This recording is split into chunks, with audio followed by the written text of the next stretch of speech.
अगर भाषा और मर्यादा के अनुसार आप अपनी बात रखते तो उसमें कोई दो राय नहीं।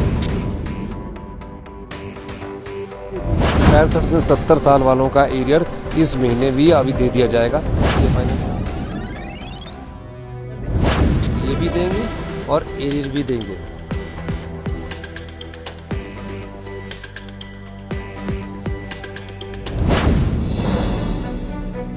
कर्मचारी आपसे नाराज कर रहे हैं डीए की मांग। इस सवाल पर सीएम सुक्खू ने दिया क्या जवाब? ओपीएस पर क्यों नहीं बनेगा कानून, सीएम ने दिया तर्क। जुलाई माह में मिलेगा पूरा एरियर, किसे मिलेगा लाभ, सीएम ने खुद किया ऐलान। कर्मचारियों के ओपीएस, डीए व एरियर को लेकर सीएम सुक्खू ने बड़ा बयान दिया है। एक बार फिर कर्मचारियों पेंशनरों को उनकी बात को जरूर सुनना चाहिए। उन्होंने ओपीएस पर कानून न बनाए जाने को लेकर भी तर्क दिया है। इतना ही नहीं, कर्मचारियों को डीए व एरियर कब मिलेगा इसका भी ऐलान सीएम सुक्खू ने खुद किया है।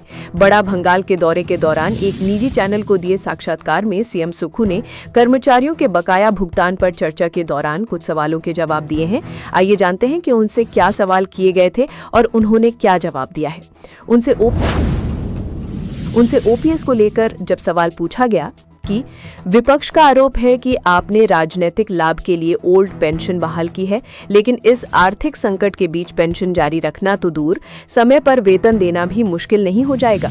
इस पर सीएम सुक्खू का कहना है कि हम इसी महीने 65 से 70 साल वाले सभी पेंशनरों को पूरा एरिया दे रहे हैं। अगर वित्तीय संकट होता तो हम एरियर का भुगतान कैसे करते?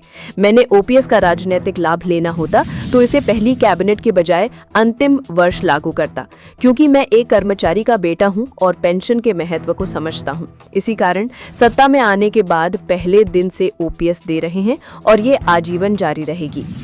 इसके बाद सवाल किया गया कि सही मायने में ओपीएस भावनात्मक मुद्दा है, तो आप इस पर कानूनी बिल क्यों नहीं लाते? इस पर सीएम का कहना है कि ओपीएस एक ही सूरत में बंद हो सकती है, अगर गलती से प्रदेश में भाजपा कभी सत्तासीन हो जाए। हालांकि इसकी संभावना बेहद कम है। बावजूद इसके, अगर भाजपा सत्ता में काबिज हुई तो सबसे पहले ओपीएस बंद करेगी। एक पत्रकार वार्ता में केंद्रीय मंत्री जेपी नड्डा इस पर स्थिति स्पष्ट कर चुके हैं। रही बात बिल लाने की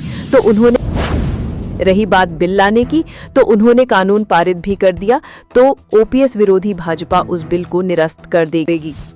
एचआरटीसी कर्मचारियों के आंदोलन पर भी सीएम सुक्खू ने दिया जवाब। भाषा और मर्यादा का रखना होगा ख्याल, गाली देकर कोई नहीं सुनता।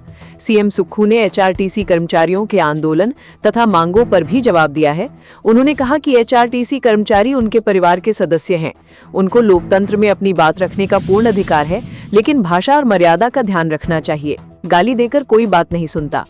एचआरटीसी के पेंशनर भी मुझे मिले।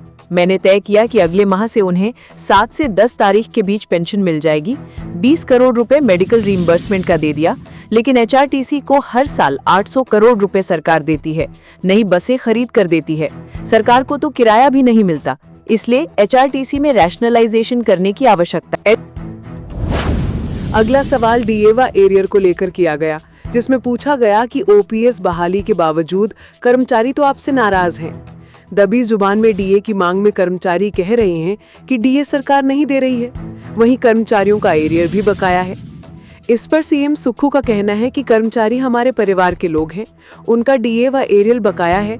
आने वाले समय में दोनों को चुकता किया जाएगा। अगर केंद्र सरकार आरडीजी बंद ना करती तो डीए व एरियर दोनों दे दिए गए होते। सीएम सुक्खू द्वारा दिए गए इन सवालों के जवाब पर आपकी क्या राय है? आप हमें कमेंट सेक्शन में जरूर बताएं। वीडियो को लाइक और चैनल को सब्सक्राइब करना ना भूलें।